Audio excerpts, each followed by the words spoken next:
Hello दोस्तों, स्वागत है आपका अपने परिवार कल्चरल क्लासेस में। दोस्तों, मैं जयंत सर और आज लेके आ गया हूँ क्लास 10th का एक नया चैप्टर। ठीक दोस्तों, यानी कि हम लोग आज बात करने वाले हैं क्लास 10th के एक नया सब्जेक्ट के बारे में, यानी कि एक नया विषय के बारे में। इस विषय का नाम है अर्थशास्त्र। ठीक दोस्तों, इसको हम लोग इंग्लिश में कहते हैं इकोनॉमिक्स। ठीक दोस्तों, तो चलिए आज हम लोग अर्थशास्त्र के सेकेंड लास्ट चैप्टर यानी कि 6 नंबर चैप्टर के बारे में बात करने वाले हैं। इस चैप्टर का नाम है वैश्वीकरण। ठीक दोस्तों, और आज हम लोग देखने वाले हैं इस चैप्टर का वस्तुनिष्ठ प्रश्न। ठीक दोस्तों, समझ गए आप लोग यहाँ तक? तो चलिए क्लास को बिना विलंब किए हुए शुरू करने से पहले अगर आप लोग इस चैनल पर नए हैं तो चैनल को सब्सक्राइब करके बेल वाला आइकन जरूर प्रेस कर दीजिएगा और साथ ही साथ इस वीडियो को अपने दोस्तों के साथ शेयर जरूर कर दीजिएगा। तो चलिए बिना विलंब किए हुए प्रश्न की ओर बढ़ते हैं, जो कि एक एक प्रश्न आप लोगों के लिए आने वाले बोर्ड की परीक्षा के लिए बहुत ही ज्यादा महत्वपूर्ण होने वाला है। ठीक दोस्तों, तो चलिए अगर आप लोग एक एक प्रश्न का आंसर जानते हैं तो कमेंट में बताने की कोशिश कीजिएगा, अन्यथा मैं आपको साथ ही साथ एक एक प्रश्न का आंसर भी देते हुए चलूंगा। ठीक ना? तो चलिए शुरू करते हैं बिना विलंब किए हुए। पहला प्रश्न है हम लोगों के पास। प्रश्न कह रहा है कि वैश्वीकरण के मुख्य अंग कितने हैं? 1, 2, 3 या फिर 4? तो चलिए अगर आप जानते हैं कि वैश्वीकरण के मुख्य अंग कितने होते हैं तो फटाफट से कमेंट में बताने की कोशिश कीजिए, अन्यथा मैं आपको बता दूं कि वैश्वीकरण के मुख्य अंग जो होते हैं वह 4 होते हैं। ठीक दोस्तों, याद रखिएगा वैश्वीकरण के मुख्य अंग कितने होते हैं? 4 होते हैं, याद रखिएगा। चलिए आगे बढ़ते हैं और मिलते हैं दूसरा प्रश्न के साथ। आइए दूसरा नंबर का प्रश्न कह रहा है कि इनमें से कौन बहुराष्ट्रीय कंपनी नहीं है? फोर्ड मोटर्स या फिर सैमसंग या फिर पार्ले या फिर कोका कोला? तो चलिए दोस्तों अगर आप लोग जानते हैं कि इनमें से कौन बहुराष्ट्रीय कंपनी नहीं है तो फटाफट से कमेंट में बताने की कोशिश कीजिए, अन्यथा मैं आपको बता दूं जो है इनमें से बहुराष्ट्रीय कंपनी नहीं है वह पार्ले है। ठीक दोस्तों, पार्ले एक ऐसा कंपनी है जो बहुराष्ट्रीय कंपनी के अंतर्गत नहीं आता है। ठीक दोस्तों, समझ गए आप लोग यहाँ तक दूसरा नंबर प्रश्न को? चलिए आगे बढ़ते हैं और मिलते हैं तीसरा नंबर के प्रश्न के साथ। आइए तीसरा नंबर का प्रश्न है। प्रश्न कह रहा है कि ग्राहक देखभाल सेवा के लिए प्रयोग किया जाता है बाजार का, उत्पाद का या फिर कॉल सेंटर का या फिर इनमें से कोई नहीं? तो चलिए दोस्तों अगर आप लोग जानते हैं कि ग्राहक देखभाल सेवा के लिए प्रयोग किया जाता है तो फटाफट से इसका आंसर कमेंट में बताने की कोशिश कीजिए, अन्यथा मैं आपको बता दूं कि ग्राहक देखभाल सेवा के लिए जो प्रयोग किया जाता है वह कॉल सेंटर का प्रयोग किया जाता है। ठीक दोस्तों, यानी कि सी नंबर का विकल्प यहाँ पे सही आंसर हो जाएगा इसका। ठीक दोस्तों, समझ गए आप लोग 3 नंबर का प्रश्न को? चलिए आगे बढ़ते हैं और देखते हैं चौथा प्रश्न क्या है हम लोगों के पास। आइए चौथा प्रश्न है। प्रश्न कर रहा है कि दूरसंचार सुविधा नहीं है। कौन नहीं है दूरसंचार सुविधा? टेलीफोन, संवाद, उसके बाद है फैक्स या फिर मोबाइल फोन? तो दोस्तों आप लोग सभी जानते हैं कि दूर संचार यानी कि एक जगह से दूसरे जगह हम लोग जो है खबर को तुरंत ही फैला सकते हैं। टेलीफोन की मदद से भी फैला सकते हैं, फैक्स की मदद से भी फैला सकते हैं और फोन की मोबाइल फोन के साथ भी हम लोग यहाँ का बात दूसरे जगह फैला सकते हैं। ठीक दोस्तों, लेकिन यह संवाद जो है मतलब बातचीत जो है, क्या हम लोग अगर यहीं पर बातचीत करेंगे एक जगह पर तो दूसरे जगह जा सकता है जब तक उसको कोई पहुंचाएगा नहीं। ठीक ना? समझ गए हैं आप लोग? चलिए आगे बढ़ते हैं और मिलते हैं 5 नंबर के प्रश्न के साथ। चलिए 5 नंबर का प्रश्न है। प्रश्न कह रहा है हम लोगों को, क्या कह रहा है भैया प्रश्न, की पूरे विश्व में आर्थिक वर्चस्व बना हुआ है ब्रिटेन का, अमेरिका का, रूस का या फिर फ्रांस का? तो चलिए आप लोग बताइए कि पूरे देश में यानी कि कौन सा देश में, विश्व के ऐसा कौन सा देश है जहां पे आर्थिक वर्चस्व बना हुआ है? तो चलिए आपको बता दें उस देश का जो नाम है एकमात्र अमेरिका एक ऐसा देश है जहां पे क्या क्या हुआ है कि आर्थिक वर्चस्व बना हुआ है। ठीक दोस्तों, समझ गए आप लोग यहाँ तक 5 नंबर के प्रश्न को? चलिए आगे बढ़ते हैं और देखते हैं 6 नंबर का प्रश्न क्या है हम लोगों के पास।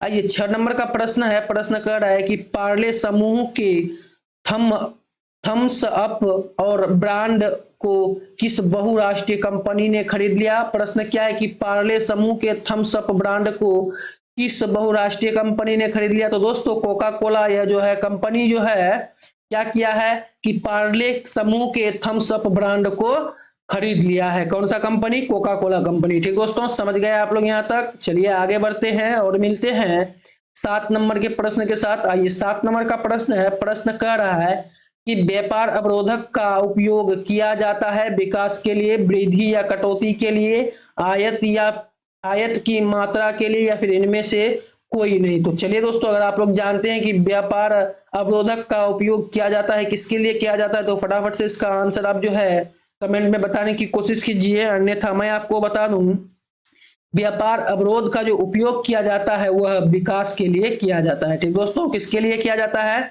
विकास के लिए किया जाता है, डेवलप के लिए किया जाता है। ठीक, समझ गए आप लोग यहाँ तक 7 नंबर के प्रश्न को। चलिए आगे बढ़ते हैं और मिलते हैं 8 नंबर के प्रश्न के साथ। चलिए 8 नंबर का प्रश्न है हम लोगों के पास कि नई आर्थिक नीति में किसे सम्मिलित किया गया है? उदासीकरण को, निजीकरण को, या फिर वैश्वीकरण को, या फिर उपर्युक्त सभी को। तो चलिए दोस्तों, आपको बता दें कि नई आर्थिक नीति में जो सम्मिलित किया गया है वह उदारीकरण को भी किया गया है, निजीकरण को भी किया गया है, वैश्वीकरण को भी किया गया है। यानी कि इसका जो सटीक आंसर हो जाएगा डी नंबर का विकल्प सही हो जाएगा, उपर्युक्त सभी। ठीक दोस्तों, समझ गए आप लोग 8 नंबर के प्रश्न को। चलिए आगे बढ़ते हैं और मिलते हैं 9 नंबर के प्रश्न के साथ। आइए 9 नंबर का प्रश्न है, प्रश्न कह रहा है भैया कि उदारीकरण का तात्पर्य है। तो दोस्तों, उदारीकरण का तात्पर्य होता है अर्थव्यवस्था की मुक्ति। ठीक दोस्तों, समझ गए आप लोग, उदारीकरण का तात्पर्य क्या होता है? अर्थव्यवस्था की मुक्ति होता है। ठीक, समझ गए आप लोग 9 नंबर के प्रश्न को। चलिए आगे बढ़ते हैं और मिलते हैं 10 नंबर के प्रश्न के साथ। चलिए 10 नंबर का प्रश्न है भैया कि अंतरराष्ट्रीय व्यापार संबंधी नियमों को निर्धारित करने वाली संस्था कौन सी है? तो दोस्तों, विश्व बैंक यह एक ऐसी संस्था है जो अंतरराष्ट्रीय व्यापार संबंधी नियमों को निर्धारित करती है। ठीक दोस्तों, समझ गए आप लोग 10 नंबर के प्रश्न को। चलिए आगे बढ़ते हैं और मिलते हैं 11 नंबर के प्रश्न के साथ। ठीक दोस्तों, बने रहिएगा अंत तक इस सेशन के साथ, बहुत ही मजा आने वाला है एक एक प्रश्न में, और आपके आने वाले बोर्ड की परीक्षा के लिए तो हद से ज्यादा महत्वपूर्ण है यह प्रश्न। ठीक दोस्तों, चलिए 11 नंबर का प्रश्न है हम लोगों के पास। प्रश्न क्या कर रहा है कि निम्नांकित में कौन व्यापार अवरोधक है? आयात कर, निर्यात कर, या फिर या दोनों, या फिर इनमें से कोई नहीं। तो चलिए दोस्तों, आपको बता दें आपका जो है निम्नांकित में कौन व्यापार अवरोधक है? तो दोस्तों, आयात कर और निर्यात कर यह दोनों ही क्या होता है? व्यापार अवरोधक होता है। ठीक दोस्तों, समझ गए आप लोग यहाँ तक 11 नंबर का प्रश्न को। चलिए आगे बढ़ते हैं और मिलते हैं 12 नंबर के प्रश्न के साथ। चलिए 12 नंबर का प्रश्न है हम लोगों के पास कि जनसंख्या के वितरण के आधार पर वंचित परिवार की प्रतिशत कितना है? 51.3%, या फिर 33.2%, या फिर 12.8%, या फिर 1.7%। अगर आप लोग जानते हैं इसका आंसर तो कमेंट में फटाफट से बताने की कोशिश कीजिए। अन्यथा मैं आपको बता दूं कि जनसंख्या के वितरण के आधार पर वंचित परिवार की प्रतिशतता जो है वह 51.3% है। ठीक दोस्तों, समझ गए आप लोग 12 नंबर के प्रश्न को। चलिए आगे बढ़ते हैं और मिलते हैं 13 नंबर के प्रश्न के साथ। आइए 13 नंबर का प्रश्न है, प्रश्न कह रहा है कि वैश्वीकरण से बिहार के किस उद्योग को प्रोत्साहन मिला? वैश्वीकरण से बिहार के किस उद्योग को प्रोत्साहन मिला? कृषि एवं पशुपालन को, या फिर पर्यटन उद्योग को, या फिर विनिर्माण उद्योग को, या फिर इनमें से किसी को नहीं। तो चलिए दोस्तों, अगर आप लोग इसका आंसर जानते हैं तो कमेंट में बताने की कोशिश कीजिए। अन्यथा मैं आपको बता दूं कि वैश्वीकरण में बिहार की जो है वैश्वीकरण में बिहार को जो है पर्यटन उद्योग में जो है प्रोत्साहन मिला था। ठीक दोस्तों, यानी कि बी नंबर का विकल्प पर्यटन उद्योग यहाँ पे हो जाएगा इसका आंसर। ठीक दोस्तों, समझ गए आप लोग यहाँ तक 13 नंबर के प्रश्न को। चलिए इसी के साथ साथ आगे बढ़ते हैं, मिलते हैं 14 नंबर के प्रश्न के साथ। चलिए प्रश्न कर रहा है कि वैश्वीकरण के फलस्वरूप विभिन्न देशों के बीच वृद्धि हुई है आयात में, निर्यात में, एवं आयात एवं निर्यात दोनों में, या फिर इनमें से किसी में नहीं। तो चलिए दोस्तों, अगर आप लोग जानते हैं कि वैश्वीकरण के फलस्वरूप विभिन्न देशों में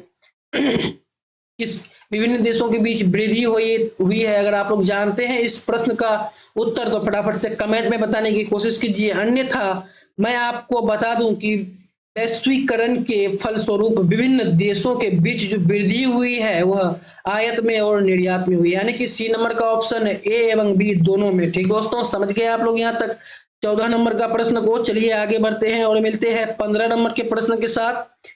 चलिए 15 नंबर का प्रश्न है हम लोगों के पास। भैया क्या है प्रश्न को जरा आप लोग देखिएगा गौर से।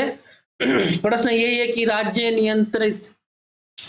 नियंत्रित उद्योगों को किस नाम से संबोधित किया जाता है? दोस्तों अगर आप लोग जानते हैं कि राज्य नियंत्रित उद्योगों को किस नाम से संबोधित किया जाता है तो फटाफट से इसका आंसर आप कमेंट में बताने की कोशिश कीजिए, अन्यथा मैं आपको बता दूं कि राज्य नियंत्रित उद्योगों को जो है उपर्युक्त सभी नामों से संबोधित किया जाता है, यानी कि सार्वजनिक उपक्रम, ठीक, इस नाम से भी उसको संबोधित किया जाता है। किसको? राज्य नियंत्रित उद्योग को। ठीक, उसके बाद है लोकसभा उपक्रम, इस नाम से भी, यानी कि राज्य नियंत्रित उद्योग को भी इस नाम से भी संबोधित किया जाता है। किस नाम से? लोक उपक्रम के नाम से। उसके बाद है सार्वजनिक उपक्रम के नाम से और राजकीय उपक्रम के नाम से भी राज्य नियंत्रित उद्योगों को संबोधित किया जाता है। यानी कि इसका जो सटीक आंसर हो जाएगा आपका वह डी नंबर का विकल्प यहाँ पे सही उत्तर हो जाएगा इसका, यानी कि उपर्युक्त सभी। ठीक दोस्तों, समझ गए आप लोग यहाँ तक 15 नंबर के प्रश्न को। चलिए आगे बढ़ते हैं और मिलते हैं 16 नंबर के प्रश्न के साथ। चलिए 16 नंबर का प्रश्न है, प्रश्न कह रहा है कि वैश्वीकरण से लाभान्वित होते हैं उत्पादक, उपभोक्ता, ए एवं बी दोनों या फिर इनमें से कोई नहीं। तो चलिए दोस्तों आपको बता दें कि वैश्वीकरण से जो लाभान्वित होता है वह उत्पादक भी होता है और उपभोक्ता भी होता है, यानी कि इसका जो सटीक आंसर हो जाएगा सी नंबर का विकल्प यहाँ पे इसका सटीक आंसर हो जाएगा, ए एवं बी दोनों। ठीक दोस्तों, समझ गए आप लोग 16 नंबर के प्रश्न को।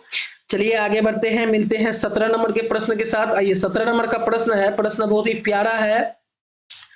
चलिए, भारत में राज्य नियंत्रित उद्योग के उदाहरण हैं डाक तार विभाग या फिर रेलवे या फिर सुरक्षा उद्योग या फिर यह सभी। तो चलिए दोस्तों आपको बता दें कि भारत में राज्य नियंत्रित उद्योग का जो उदाहरण है वह डाक तार विभाग भी है, रेलवे भी है, सुरक्षा उद्योग भी है, यानी कि इसका जो सटीक आंसर हो जाएगा डी नंबर का ऑप्शन यहाँ पे सही हो जाएगा, ये सभी। ठीक दोस्तों, समझ गए आप लोग 17 नंबर के प्रश्न को।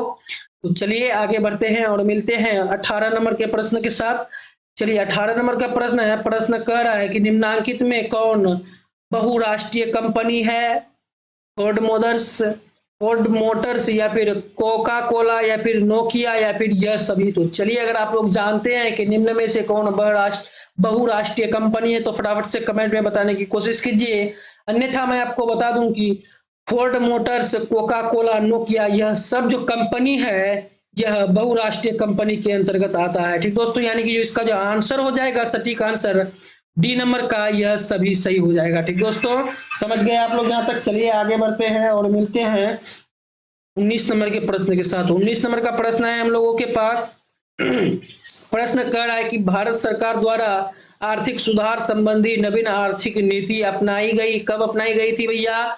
जुलाई 1980 में या फिर जुलाई 1985 में या फिर जुलाई 1991 में या फिर जुलाई 2001 में। तो चलिए अगर आप लोग जानते हैं कि भारत सरकार द्वारा आर्थिक सुधार संबंधी नवीन आर्थिक की जो अपनाई गई थी वह कब अपनाई गई थी, अगर आप लोग जानते हैं इसका आंसर तो फटाफट से कमेंट में बताने की कोशिश कीजिए, अन्यथा मैं आपको बता दूं कि भारत सरकार द्वारा आर्थिक सुधार संबंधी नवीन आर्थिक नीति जो अपनाई गई थी वह जुलाई 1991 ईस्वी में अपनाई गई थी। ठीक दोस्तों, समझ गए आप लोग यहाँ तक 19 नंबर के प्रश्न को। तो चलिए आगे बढ़ते हैं और मिलते हैं 20 नंबर के प्रश्न के साथ। चलिए 20 नंबर का प्रश्न है, बहुत ही प्यारा प्रश्न है, प्रश्न कह रहा है कि विश्व व्यापार संगठन की स्थापना हुई। तो दोस्तों आपको बता दें विश्व व्यापार संगठन की जो स्थापना हुई तो वह 1995 ईस्वी में हुई थी। कब हुई थी दोस्तों? 1995 ईस्वी में विश्व व्यापार संगठन की स्थापना हुई थी। ठीक हो गया याद? चलिए कहीं भी दिक्कत हो तो कमेंट में जरूर बताइएगा, ठीक ना, कमेंट बॉक्स आप ही के यहाँ पे खाली रखा गया है। चलिए आगे बढ़ते हैं, मिलते हैं 21 नंबर के प्रश्न के साथ। 21 नंबर का प्रश्न है, प्रश्न कर रहा है कि वैश्वीकरण के फलस्वरूप दो देशों के उत्पादों के बीच स्पर्धा कम होगी, बढ़ जाएगी या फिर घटती बढ़ती रहेगी या फिर कोई परिवर्तन नहीं होगी। तो चलिए अगर आप जानते हैं इस प्रश्न का उत्तर तो फटाफट से कमेंट में बताने की कोशिश कीजिए, अन्यथा मैं आपको बता दूं कि वैश्वीकरण के फलस्वरूप दो देशों के उत्पादकों के बीच जो है प्रतिस्पर्धा वह बढ़ती जाएगी। ठीक दोस्तों, समझ गए आप लोग यहाँ तक। चलिए आगे बढ़ते हैं और मिलते हैं 22 नंबर के प्रश्न के साथ। चलिए 22 नंबर का प्रश्न है, प्रश्न कर रहा है भैया, क्या कर रहा है 22 नंबर का प्रश्न?